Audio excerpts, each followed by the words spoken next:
Hi, this is Kathi Quinn with Floriani.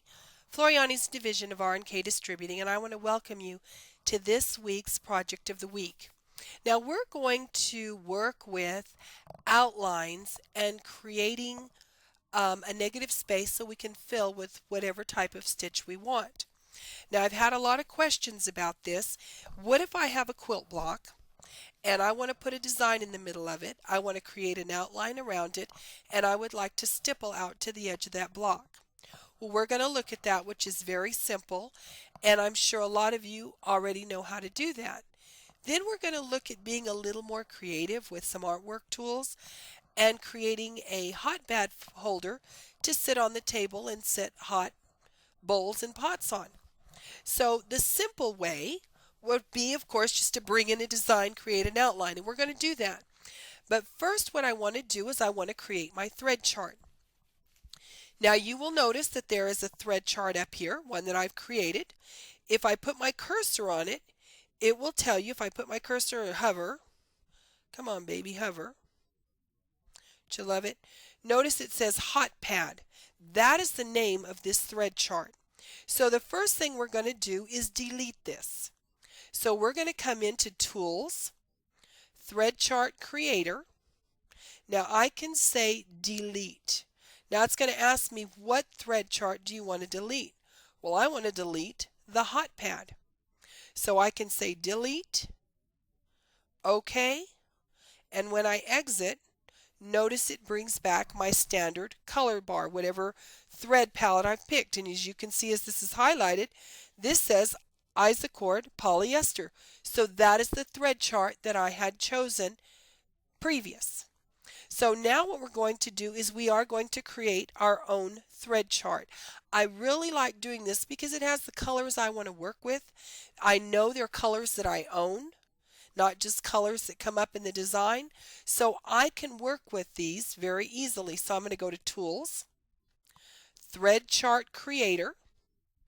I'm going to import a thread chart to work from. Now the thread chart I want to work from is Floriani Poly. But notice if I drop down this box, you can see you've got all the thread charts in here. You are not limited to Floriani Poly. It starts with Anchor and down it goes. Now we do have our Floriani Cotton, which is our cotton quilting thread. Our Floriani Metallic is in here. Floriani Metallic, of course, is absolutely wonderful. It's a polyester core wrapped in metal, sealed in mylar, so it doesn't tangle and twist up when you're trying to stitch. It stitches like a regular thread. We have our regular Floriani Poly, which is color fast, has the beautiful sheen of a rayon, has the highest tensile strength on the market today, which means it's the hardest to break. We have our Floriani Premium, and we also have in here, if I scroll on down, we got lots of thread charts in here. We have our R&K micro thread. That's our new wonderful 60 weight embroidery thread for small lettering, for a lot of redwork designs if you want them to just look like filigree. It's a beautiful thread. But today we're going to work with Floriani Poly. Now I'm going to come to the question mark, and it's asking me, if I click on it, find a color. Now I could put in a color name, or in this case, I know the number I want is 308. When I say find, it found the dark blue, and I'm going to import. And notice it's now in my thread chart. Now I'm going to tell it to find, and I want for Floriani 306. Find that. That is Imperial Blue. Let's import it into our thread chart. Now I'm not really sure. I want a brown to go with this, but I'm not sure of which one. So maybe I'll pick, I like Cleveland, I like mahogany. Let's go with mahogany. Notice I can just click on a color square that I like. I don't have to have a specific number, and I can import that as well. Now I could actually go to another thread chart as well. Maybe I've got a couple of spools of Isacord in the drawer, and I'm just going to use these bright colors right now, and you'll understand why I want some brights in here. So I've imported an Isacord polyester into this thread chart. I could come down here and say, Let's pick a Marathon Poly Neon. Let's throw that in here. So I can import that as well. So now I have created this thread chart. Even though I have different color brands in here, it really does not matter. I'm going to name this now, before I go out of here, Hot Pad. And you saw how easily we deleted what I'd created before. Now if I was going to do several hot pads, I would leave my hot pad thread chart in there if I was going to make several with the same colors. That way I'm not out there trying to match a color because I forgot. So I can keep this. Now before I exit, I'm going to tell it to save it. And we're going to save hot pad, yes. And notice as soon as I save it and exit, that is now the color chart I've chosen. Now I could go with that in there and go back and say I want to work with the whole Floriani Poly chart. So you have a lot of versatility in this, creating your own thread charts. So there's my hot pad. Now the first thing we're going to do is simple. We're just going to do a simple basic answer a question. I'm going to come over to my designs, and I happen to be in the Floriani January 2015 folder. It's one of your free designs. I'm just going to drag this on screen, and notice it's Floriani Poly 703. Just because it's not in my thread chart, it did not change this. So it will still hold your designs when you bring them in the colors that the designer created. So you don't have to worry about having a limited number down here and not being able to bring in your designs or having them change color, which you'll find with a lot of programs. You'll create a thread chart. When you bring something in, it changes it to the defaults in that chart. Now what I'm going to do is very simple. I'm going to select all items. I come over to my sequence view and select all items. And I'm going to come up to my Create Outline tool right here. Now this is just artwork. I'm going to click on it. It says how many outlines do you want to create? Well, I just want one. And the spacing I want, and since I'm in inches, this is in inches. So I want about 0.12, which is about 1/4 of an inch away. I'm going to say, I'm sorry, that's, yeah, 0.12 is about 3 millimeters. I'm sorry. So it's right at 1/4 of an inch. I'm going to say OK. And you notice I've got this artwork outline. Now, so we keep ourselves from getting confused here, I'm going to change that to yellow. Oops, I don't want to change my whole design to yellow. So remember, undo is your friend. I'm going to go ahead and come into my sequence view, drop down my plus, go to where I see my artwork. I only want to change my artwork to yellow. So now there my artwork is yellow, and let's change our screen a little bit so it's easier for you to see that. I should have picked maybe an orange or something instead of yellow. But that's okay. We can just come in here and we can make our screen just a hair darker. Okay. Well, maybe I wanted it more than a hair. Maybe I wanted it 2 or 3 hairs. So come over here to your change background icon. I want to change the color. And I'm going to come over here and change it a few more hairs. So you can very easily see that yellow outline. So now that is artwork. We know that because it says so right here. Now I'm going to come up to my artwork custom shapes right here. We're going to pretend this is a quilt block because that was the specific question. And I'm going to come in here and grab this rectangle. I'm going to draw myself a rectangle. Come to transform, and this block is going to be 9 inches by 9 inches because now we have the Bernina 880 with the large hoop. We've got the Destiny by Baby Lock, the Dream by Brother with the huge, wide, beautiful hoops. Janome also has the 15,000, has a nice hoop area. So we're getting to where we can make decent sized quilt blocks in these hoops. Now that I have selected that and I've applied, you can't see it because it's larger than the screen. So we're going to come right up here to our view box, drop that down, tell it to fit. Now you can see I've got all 3 components, but they're not centered, are they? So let's come up to all items, make sure that's highlighted. I'm telling it to select every item on the screen. I'm going to come to my alignment tools, and I am the most comfortable saying align horizontal and align vertical. That way I know that I'm really perfect. I much prefer that to center center. So here we are. Now what we're going to do is, if I come down, and the reason I made my artwork yellow was just to make it an easy visual for you. Now if the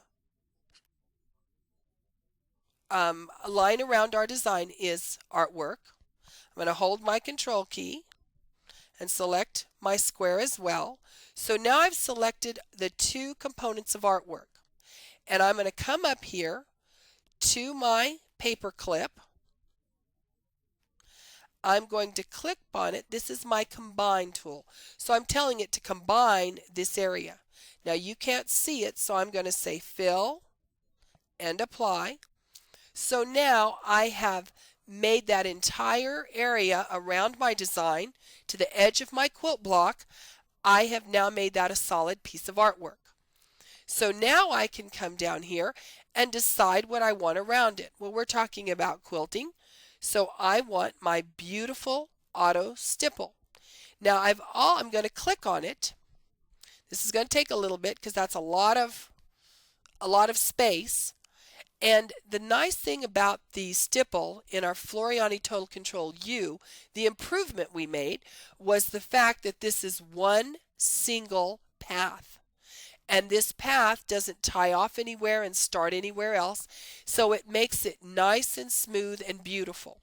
Now the next thing I always click here is automatically close, because it may not be obvious with as much stipple as I have right now, but there is an open end somewhere because it started. I want it to automatically close and not leave any openings.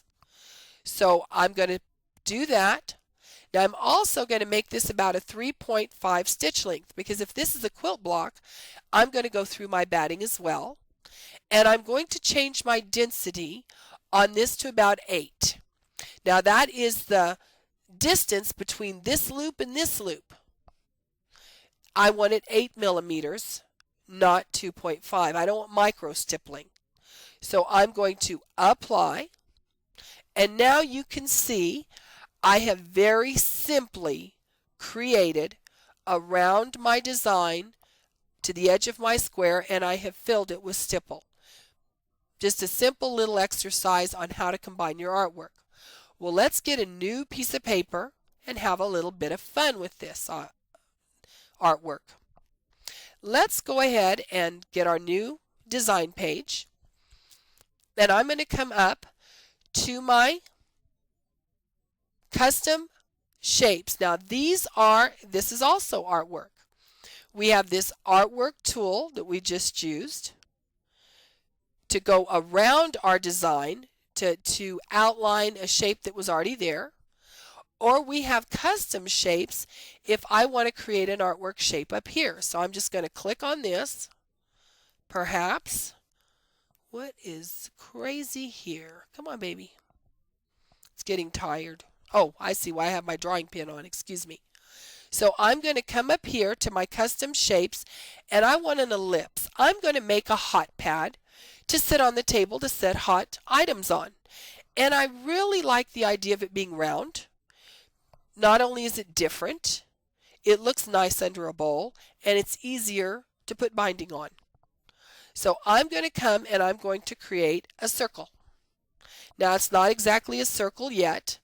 I'm going to come in my properties and I'm going to transform this artwork circle, and I'm going to make it 9 inches by 9 inches. Again, I'm going to utilize the fact that I have those wonderful large hoops. So I'll have a nice size hot pad holder. Now, of course, if your hoops are smaller, you're obviously going to make this to fit your hoop. But for this exercise, let's go big. Now I'm going to apply that. I'm going to change this to yellow, and I'm going to fit it to screen. So there is my artwork circle. Now I'm going to create a second one.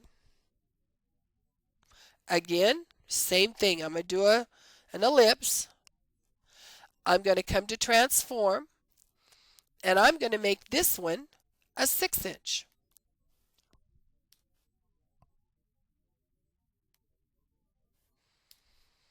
So I'm going to apply that. So I have these two pieces of artwork. I'm going to make one more. I'm going to come here, only this time I'm not going to get an ellipse. I'm going to go to a custom shape, and I'm going to come down, and I think I'm going to do this star, and I'm going to also make it yellow. It's artwork. And I'm going to transform it and make it, now this one, notice it's not, doesn't have, the ratio is different.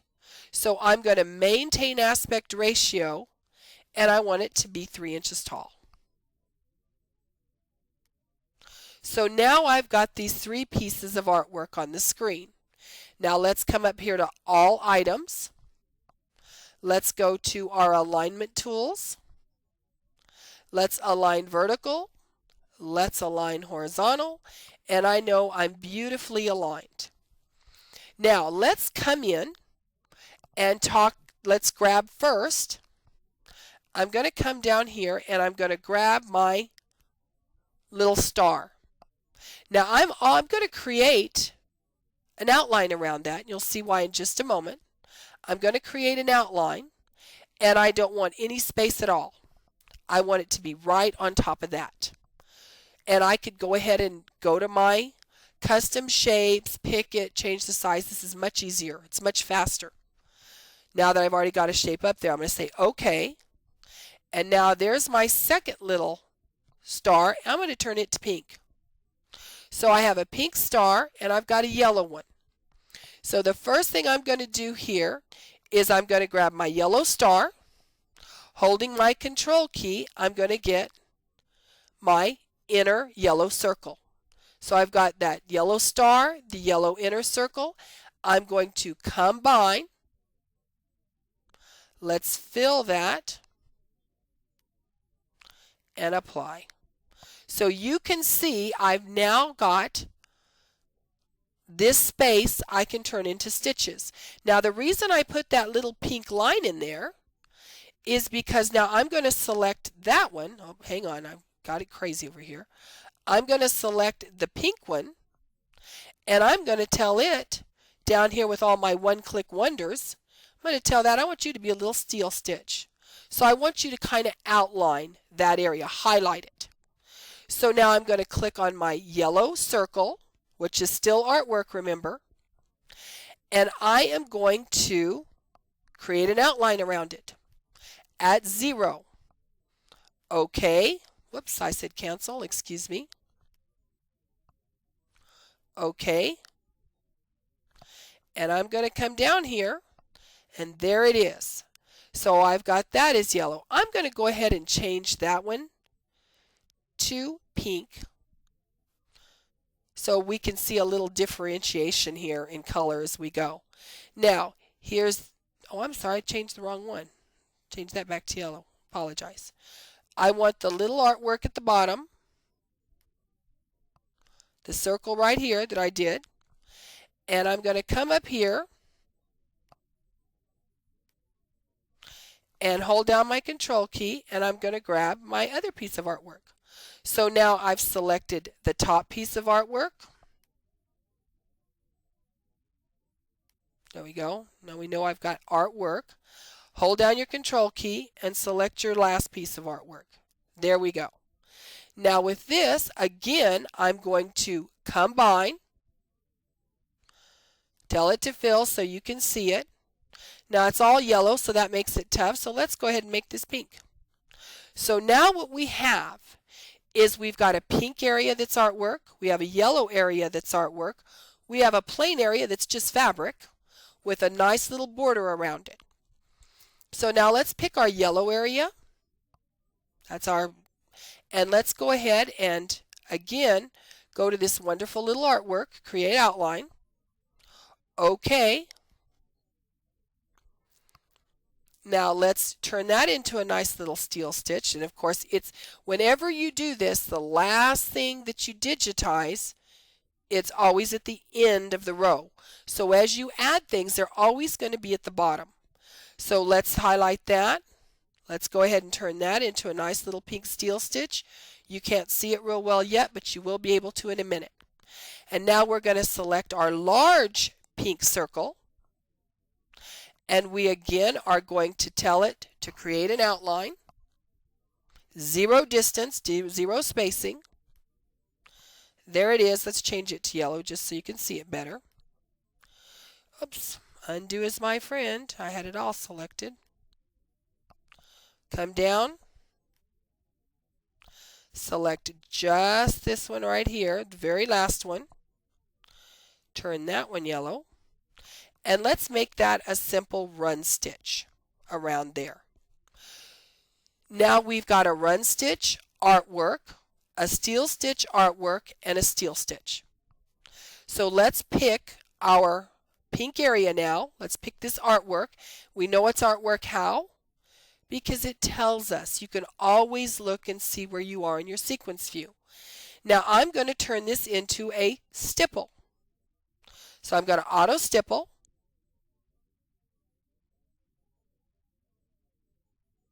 Takes just a second. That's done. Okay, again, I want that about 3.5 because I'm going to be using batting in here. So that's at 3.5. Now I'm going to change my density to a 7. Now I want to automatically close. Apply. Now let's go back to where we can see a little better here. Well, let's just change it to the color I'm going to have it. This is going to be dark blue. So you can see there is our dark blue stippling. Now let's get our yellow circle. Let's turn it into a stipple as well. Now again, I'm going to make this a 3.5 stitch. I'll have batting in there, maybe some Insel Bright. And I'm going to change this one to 5. And that density is the space between this loop and this loop. So I want this one 5 and automatically close because in a small area you can really see if you have an open end. I'm going to apply that. And I'm going to make that one the lighter blue. So now you can see we've got 2 different sizes of stippling. The reason I put a run stitch around the edge of this is because I'm going to bind it anyway. I'm going to bind that. That just kind of gives me a clean finish.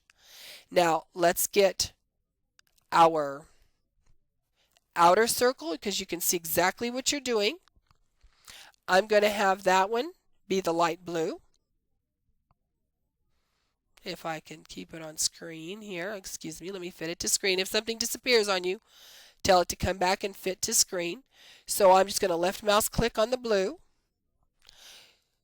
And now I'm going to go ahead and take my pink center and I'm going to change it to blue as well.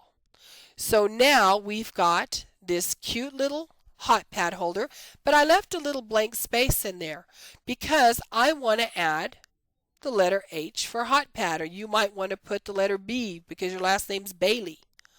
Let's go ahead and click in here. I'm not going to do text. I take that back. Undo is my friend. Well, I really need to undo. I'm going to go to monogram because I am going to put a letter in here as if it were just a last letter monogram. So I'm going to put the letter H. I like the camellia. Actually, I'm going to put Daniel in here, I think. I'm going to do a Daniel. Well, I guess I am doing camellia. I take it back. I'm in the monogram. 1.5 inches tall. Let's apply that. And there is my H. Just put it in there, and I'm going to change it to the dark blue. So now we've had a lot of fun playing with using a custom artwork shape, then creating an outline around that shape. It's much easier, like in the case of the star, bring in that custom shape, but if I want to echo that shape, maybe I wanted to echo that star all the way around to the edge, I would have selected that artwork shape and gone ahead and created the outline around it. And then I can take that and turn it into a stitch type while utilizing the other piece of artwork to define my combined areas so I can create my stitches, my fills. Now I could have put a fancy fill in here. I could have put a motif fill. I didn't have to put stippling. We could have gone through and done all kinds of different things.